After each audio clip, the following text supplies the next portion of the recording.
So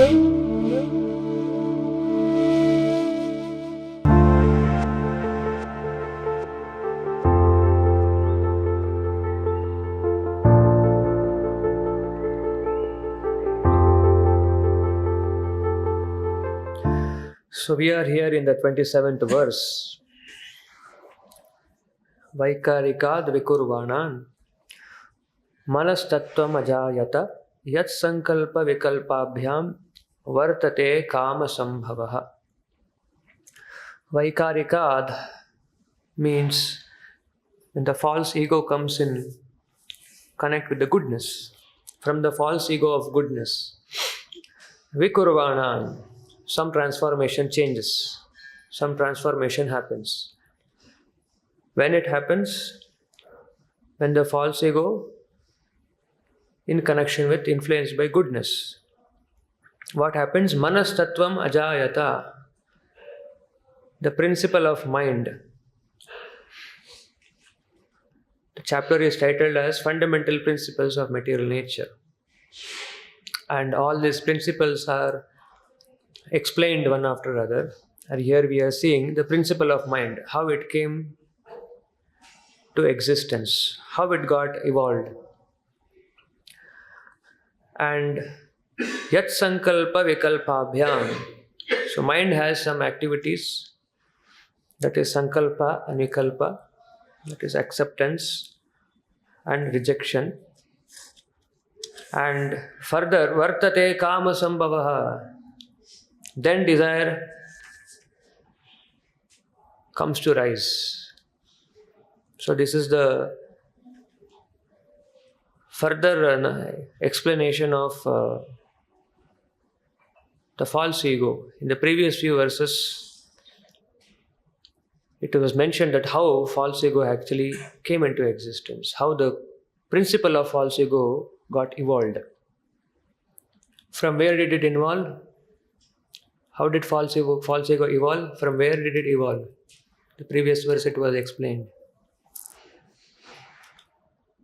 Mahattattvad vikurvana. So from Mahattattva, the first principle that comes is false ego, ahankara.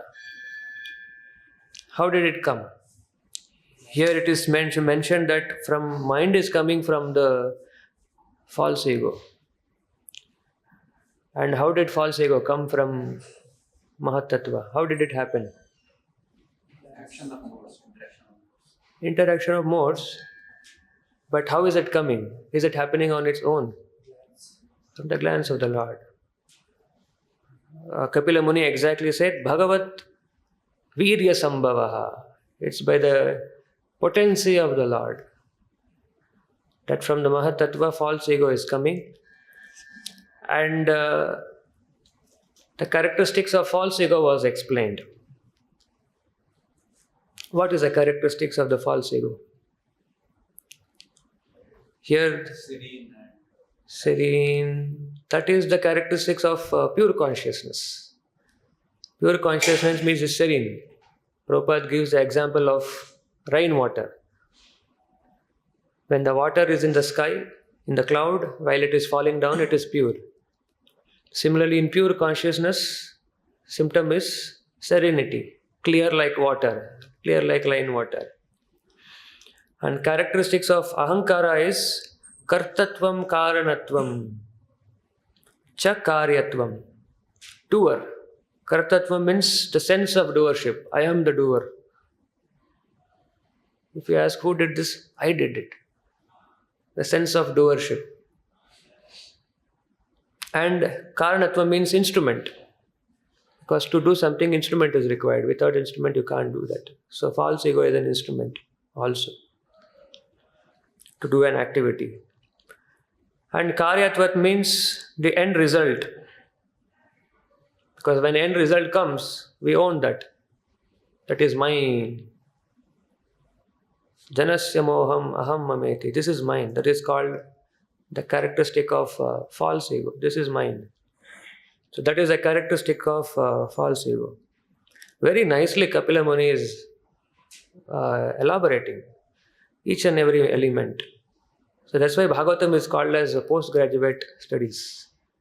So there are many people who try to pursue PhDs outside, but there is nothing higher compared to the postgraduate studies that we compare to Bhagavatam. If anyone studies Bhagavatam very nicely, then he is the ordinary PhDs who are there in this world. They are actually nothing. They are nothing practically. Kapila Muni is very nicely explaining how each and every element is coming into existence. And that is why it is the analytical study of the material elements, which is known as Sankhya Yoga. That analysis is what he is explaining here, Kapila Muni. Very interesting to understand and hear.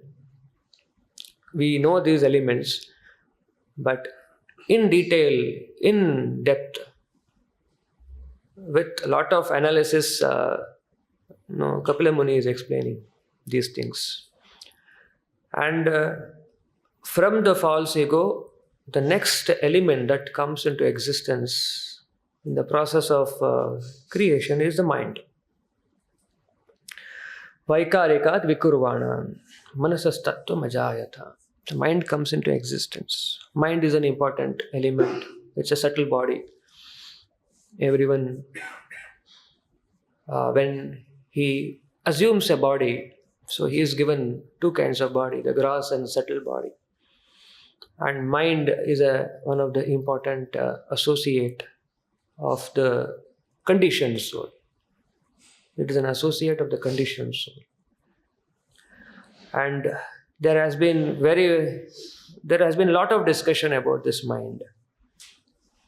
People have been exploring on the functions of the mind, because everyone knows that mind is something that everyone has to deal with day in and day out, and every part of their activities, everyone has to deal with this mind. Man is known through his state of mind. And there have been so much of stuff by people of this world analyzing this mind, trying to regulate the mind, try to control the mind. They know that something has to be done with this mind. And sometimes this mind is not under my control. No. Arjuna also says in Bhagavad Gita that mind is very difficult to control. Chanchalam. It's very, very flickering. People in this world are able to understand this mind is very flickering and needs some kind of control. And that's how there have been so many dozens and thousands of books people try to write on the science of mind, the concept of mind. And mind is a storehouse of the thoughts. From the mind, the thoughts come. And thoughts may be good or bad. And from the thoughts, what comes are the words, right? Whatever is my thinking, the way I think, good or bad, my words will be accordingly will be good or bad. Dhyato Vishayan. If my mind is contemplating on sense objects, my words which I speak will also be connected to on Indriya Vishaya, on the subjects which are concerned to sensual talks. If mind is polluted with so many sensual thought process, naturally what I speak won't be like very appreciable, which is on the spiritual platform. It will be very sensual. The modern storybooks, the movies, we see the talks that happens is all totally sensual, because the thought process is like that. And if the words are like that, then next follows the action, because after words it transforms into action. My activities will be based on what I think and what I speak. And that will be a little more louder than what I speak also. Because it is said action speaks louder than the words. Right? And when I am attached to that activities, then those activities I do it again and again. And when we do it again and again, then that activities transform into an habit. Right? And habit may be good or bad based on what kind of actions I have been doing. So my actions are directed generally towards those actions which gives pleasure to my senses. And that's why we get into some kind of habits which is actually taken with the hope that this will give me sense pleasure, and I'm experiencing also that. But at the same time, I also get into a trap, and I start thinking how to get out of this bad habit. And a person who is habituated to whatever kind of habit, maybe a good or bad also, then that defines the character of that person. A man's character is known by his habit. Suppose someone who is always late in his service, in his reporting, so her bar late आता है. Recently I was traveling somewhere. I was to meet some person, and along with that person I was supposed to go out. And the driver who came to pick me up, I told him he has called me at such and such. वो ना आप समझ लीजिए 1 घंटे के बाद ही आएगा.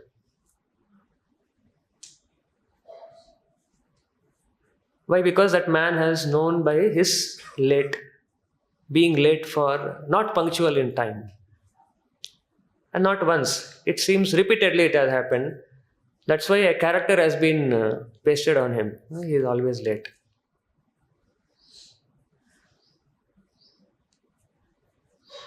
And by the character, the final destiny is also derived. So destiny is derived by man's character. If I am a good charactered person, my destiny also will be good. And the character of a devotee is that he is sushilaha sadhavaha.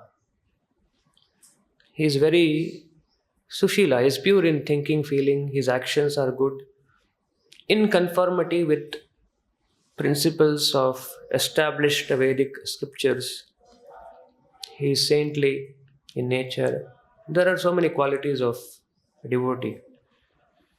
So, this Krishna conscious process is nothing but a training process for people to establish a good charactered personality, so that my destiny will be good. So, the Vedic scriptures, although there is a good analysis about the mind, about its activities, how the thoughts come, how actions comes, but Vedic scriptures gives a further analysis, understanding that what causes mind to think good or bad. Now, mind gives rise to thoughts, words, actions, habits, character, and destiny, and so on. But Vedic scriptures also gives a understanding which modern science cannot figure out. That it gives an understanding what causes the mind to think in a particular way, in a good or a bad. The scripture says that it is a consciousness. If a consciousness is materially motivated, or if the consciousness is spiritually motivated, then accordingly my thought process will be different. Mind is just an instrument. It is a material element. as it is mentioned here, it is a tattva, it is a material principle, it is a material element. So it's a matter. So it's an instrument only in generating thoughts, actions, feelings, and like that. But what influences mind is a consciousness. Because consciousness is higher than the mind. And if the consciousness is influenced by material, if the consciousness is materially affected, impure, then my actions also will be like that. If my consciousness is spiritually surcharged, then my activities, my actions, my thoughts, my feelings, my thought process, my habits, they are also spiritual in nature. And then my desires also will be spiritual desires. So that is what is important to understand, which the scriptures gives us understanding that consciousness is one which influences the mind. So the whole goal of Krishna consciousness, that's why we say Krishna consciousness. If our consciousness is Krishnaized, then our activities are also Krishnaized. So our goal or attempt is to transform from the material consciousness to spiritual consciousness. And this is possible by practicing the various Krishna conscious processes. Like one of the processes is hearing Bhagavatam, reading Vedic scriptures, chanting Hare Krishna Mahamantra, following the 4 regulative principles. By following this process, our consciousness can be transformed to spiritual consciousness.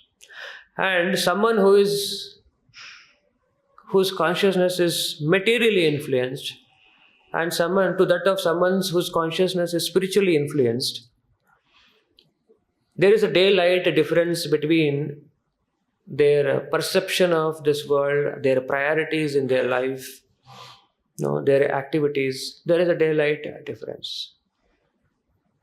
Their aspirations are different. Their priorities in life will be different.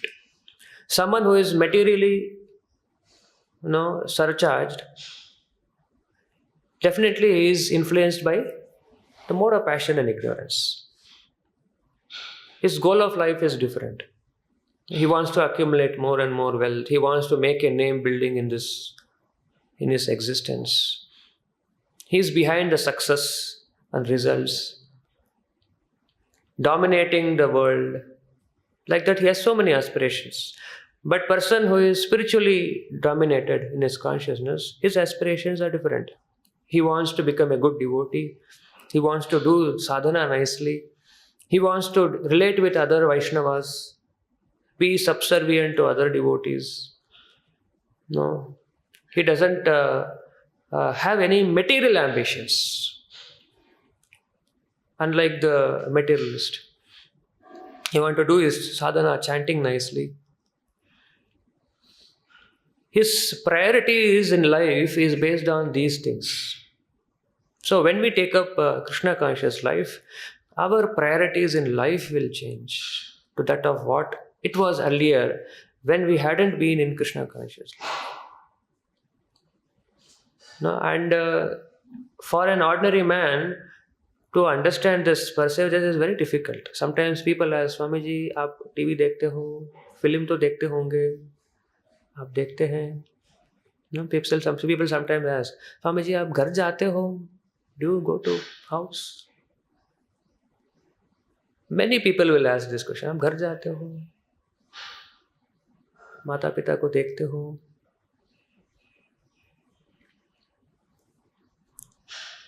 So our priority in life is totally different. That doesn't mean that we are ignorant or we are like the same example, Mata Pita.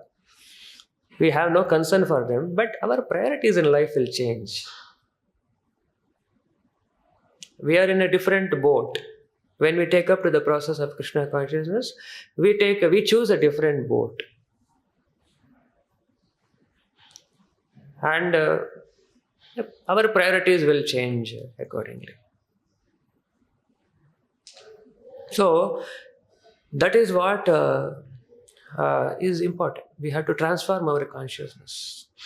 And when the consciousness is transformed at spiritual dimension, so my thinking, feeling, willing will be based on that category, fitting to that consciousness. I cannot say that I am spiritual in consciousness and I engage in activity which is contravening to that state of action. But that is a process. In the process, there is a time also, because any process needs some time. It is not a spiritual, it's not a binary process, 1 and 0. Switch on कर दिया तो जल गया, बत्ती जल गया. So it's a process. It will take some time again at the same time. Prabhupada gives an example of the fan.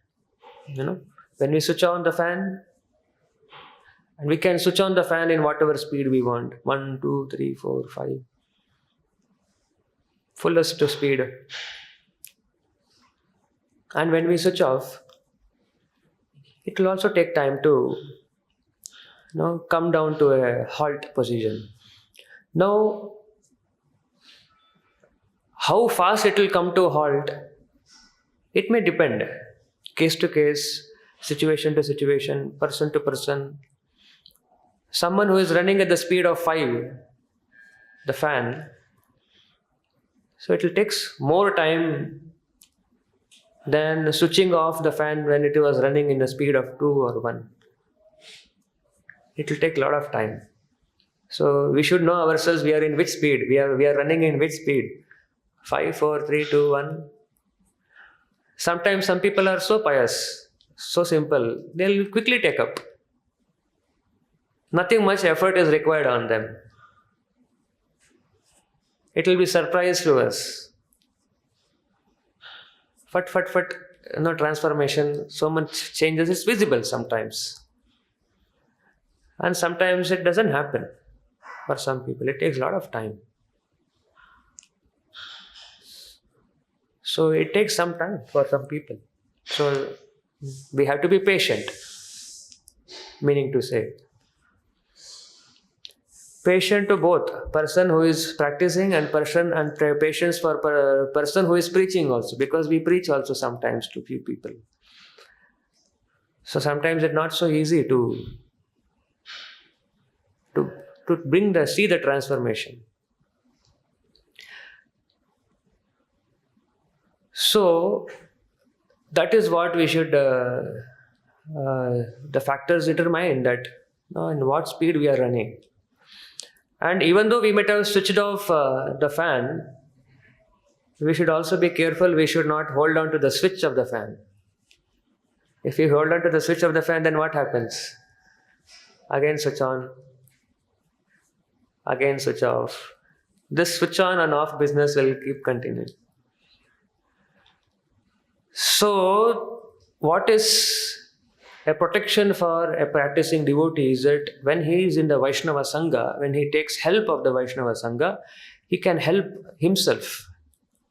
He can help himself from not switching on again and switching off and switching on again. That is what is important. That's why here it is said, it is a business of the mind. Sankalpa and Vikalpa. Accept, reject. This is the activity of the mind. This is a function of the mind. Prabhupada in this purport says, symptom of the mind is determination and rejection. We take resolutions. Ab se ye nahi karunga. But very soon we reject that resolution. Especially New Year resolutions. We are habituated to take. People are habituated to take. Some New Year has come, so we'll take some resolution. So Prabhupada says that for devotee, every day is New Year. Today, just morning, I received one quote. For devotees, every year, every day is a new year. Nothing that some new year and old year. So, but the business of mind is like this. It has to accept and reject. Prabhupada says it is a symptom of material platform. In any material engagement, one cannot endure the pleasure. In any material engagement, one cannot endure the material pleasure. One cannot endure. That pleasure in that material engagement will not last long.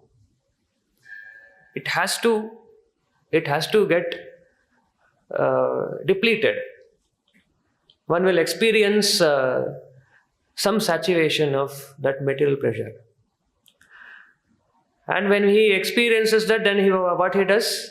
Vikalpa, reject. That's why mind is compared to a monkey. Monkey doesn't sit idle. It is always restless. So mind is like that. It is restless. When there is constant sankalpa and vikalpa, that means it should be understood. Mind is restless. It is not sthira. It is not settled. There is constant turbulence in the mind of sankalpa and vikalpa. Prabhupada gives an example of a businessman. A businessman, whole week he works hard for that pleasure of money, business, success, and like that. But as soon as weekend as soon as there is a weekend, he'll be waiting. When will there be a weekend so that I can take little relief? If you call him on weekend or Sunday, bhaiya aaj to Sunday hai, chhod do na. Right? Because so much tired of material engagement that at the end of the week he wants little relax. How did he get that relax? By rejecting material engagement. He thinks that by stopping that material engagement, he wants to be relaxed and he wants to be away from the burden of material engagement. And that is again pleasure for them. But immediately after some time, the next day he'll be again on the treadmill. Do. So this is sankalpa and vikalpa. Accept and reject. Bhoga and tyaga. Only in the spiritual dimension, spiritual engagements, when we are engaged in spiritual activities, only then the mind can be properly situated. So once a devotee of Prabhupada, disciple of Prabhupada, she asked a question to Prabhupada that, what about devotees? Materialists are also in the process of sankalpa and vikalpa, but what about the devotees? Because sometimes devotees also experience this sankalpa and vikalpa, accept and reject, restlessness, no settlement. So devotee asks, sankalpa, vikalpa is there as long as we have our independence. So when we have independence to choose sankalpa and vikalpa. Even as devotees, that accepting and rejecting is there. That is there even in devotees. So her question is that we know sankalpa and vikalpa is very common among the material, but as a devotee, as a practitioner, also sometimes we see this sankalpa and vikalpa, accept and reject. So Prabhupada replies, a devotee, because a non-devotee has become a devotee. We should understand that we are not fallen directly from heaven, that we are fully with all the qualities of a devotee. Because a non-devotee has become a devotee. We were actually a non-devotee.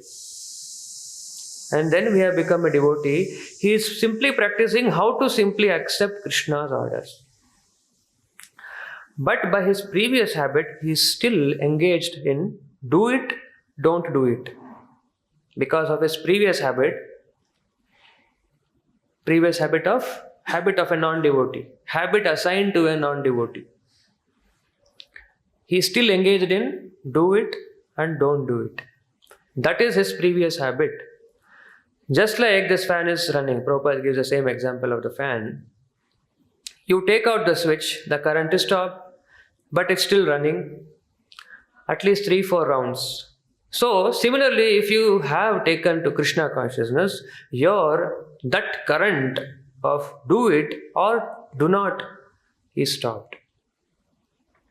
Because you have agreed to do only what Krishna says. We should note this. Because you have agreed. Are we agreed, first of all? Are we in agreement? Is a question for ourselves. We might be externally in a spiritual engagement, like a spiritual practitioner, but have we agreed in mind-body system? Agreed to what? Agreed to do only what Krishna says, not do what mind says. If you have actually decided like that, Prabhupada says, then you are free. Prabhupada says, actually decided. Have we actually decided? Have we decided that have we taken up that sankalpa? What is that sankalpa? I will do only what Krishna says. There is no more current of do it or do not do it. When does this happen? When we have agreed to do only what Krishna says. And what Krishna says, how do we know what Krishna has said? Guru has said that. Acharya will say that. Acharya saying is what Krishna is saying. And his authority structure gives what he wants. So, that is a whole process of being in agreement with Krishna. Being in agreement with Krishna means you are in agreement with Guru, you are in agreement with the authority structure, with the system, with the process. So if we are actually decided to be like that, that's what exactly this is what Prabhupada says. If we have actually decided, have we really actually decided or just also swaying in the decision?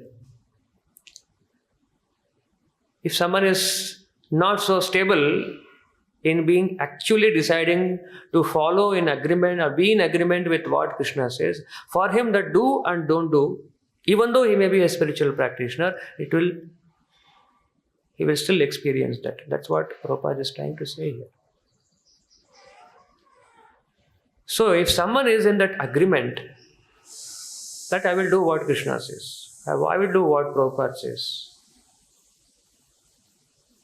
actually, that is the process of surrender. Anukulyasya Krishna Anushilanam Pratikulasya Varjanam. There is an acceptance and rejection here also. We reject that which is not in favor of Krishna consciousness. We reject that which is not favoring my progress in Krishna consciousness, or I reject that which keeps me in disagreement with the words of Guru and Krishna and Vaishnavas. So that is the process. We have to accept to be in agreement. We have to decide to be in agreement with the words of Guru and Krishna. Then devotee will be freed from the function of the mind of sankalpa and vikalpa. So that is the process that what a devotee should be following. And then his desires are purified. Vartate kama sambhavaha. Because the function of the mind, although it is born out of, evolved out of goodness, but because it gets further in connect with the lower modes, the mind further gets degraded. It doesn't remain always as a product of mode of goodness.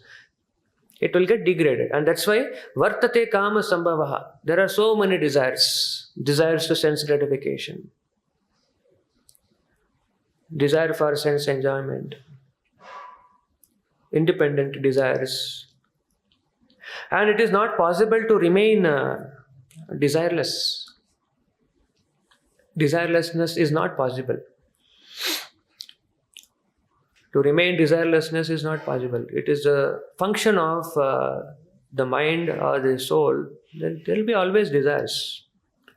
So, what is to be, if we take up to this process of purifying the mind, our consciousness, the mind is automatically purified. When the mind is purified, then automatically desires are also purified. So that is what we should try to focus on, rather than focusing on the sankalpa and vikalpa. If we hold on to this clutch, then automatically we are free from the sankalpa and vikalpa aspect of the mind.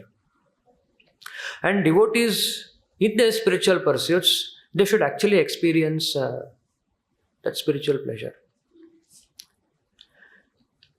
In the material activities, one is forced to experience material pleasure. One is forced to experience material pleasure. And devotees per se, or the spiritual practitioners, they should actually be hankering for that, experiencing the spiritual pleasures in their spiritual engagement. We may be engaged in spiritual activities, but if there is no experience or hankering or desire for experiencing that spiritual pleasure out of that spiritual engagement, then we will be again forced to get into sankalpa and vikalpa. We'll be looking for an alternate pleasure, because we can't remain without experiencing pleasure. That is the quality of the soul. Ananda. Ananda mayobhyasa. The soul wants to experience ananda. It wants to experience happiness. So in the spiritual pursuit, it is not just engagement per se. In that engagement, one should experience that happiness also. Even though we may have the knowledge, still we may be forced to experience material pleasure. We may have knowledge. We know who doesn't know in spiritual, as a spiritual practitioner, that sense enjoyment is not good for us. Everyone knows. There is a knowledge. But in spite of the knowledge, because in absence of experience of spiritual pleasure in the spiritual pursuit, will be dragged towards sense enjoyment. Krishna in the Bhagavad Gita, he touches upon this, that how even though we may have knowledge, we will be dragged towards we will be dragged towards material enjoyment. Yatato hi api kaunteya purushasya vipashtitaha indriyani pramathini haranti prasabham manaha. Haranti. It takes away the intelligence. It deviates. How? Indriyani pramatini. The senses are so strong that even in the process of, even a man of discrimination, vipashitaha means a person who has discrimination. We know that what is right, what is wrong, we know. But senses are so strong that in the process of the spiritual pursuits, sometimes we may get carried away because senses are so strong.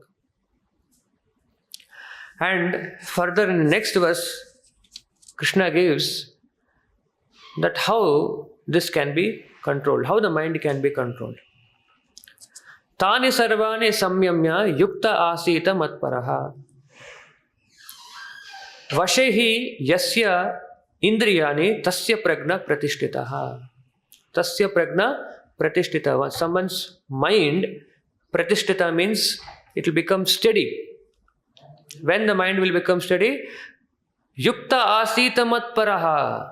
One who engages his tani sarvani samyamya. Sarvani means all those senses. When someone tries to engage his regulated senses in what? Matparaha. Engage his mind in me.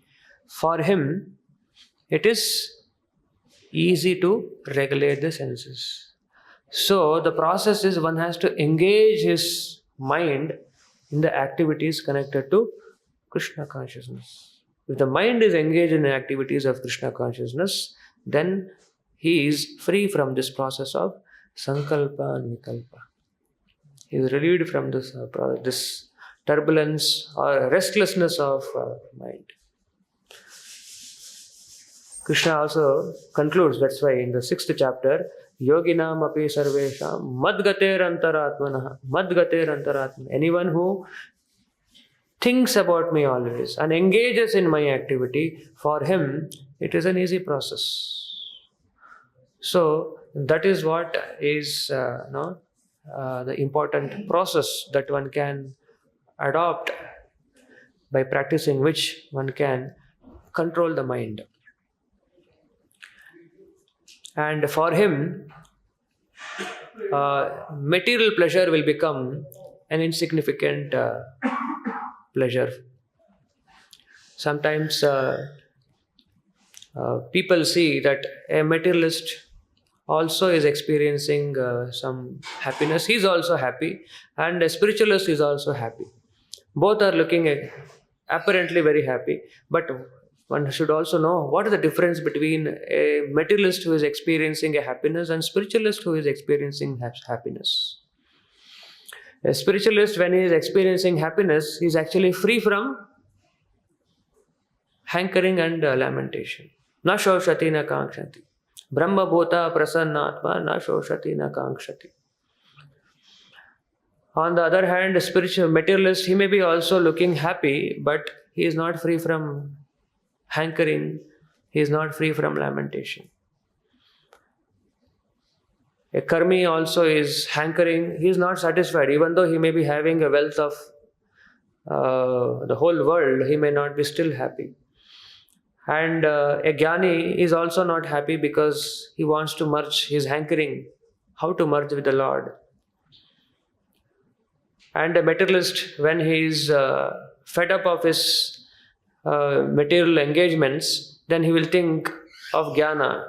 He wants to become jnani. He wants to take to the knowledge process. So like that, everyone is hankering for something. It's only Krishna Bhakta who is nishkama. So that's why he is always shanta. He is peaceful. His peaceful means his mind is not restless. He is free from this sankalpa and vikalpa. So that's what we see here, that how mind as an important element is evolving from the false ego, and further by the influence of the modes, it degrades, and it gets into the trap of the sankalpa and vikalpa. So that's what we can understand here, and further in further shlokas we see the further characteristics of the mind is very nicely explained. We'll stop here. Grantaraj Srimad Bhagavatam ki Jagat Guru Srila Prabhupada ki.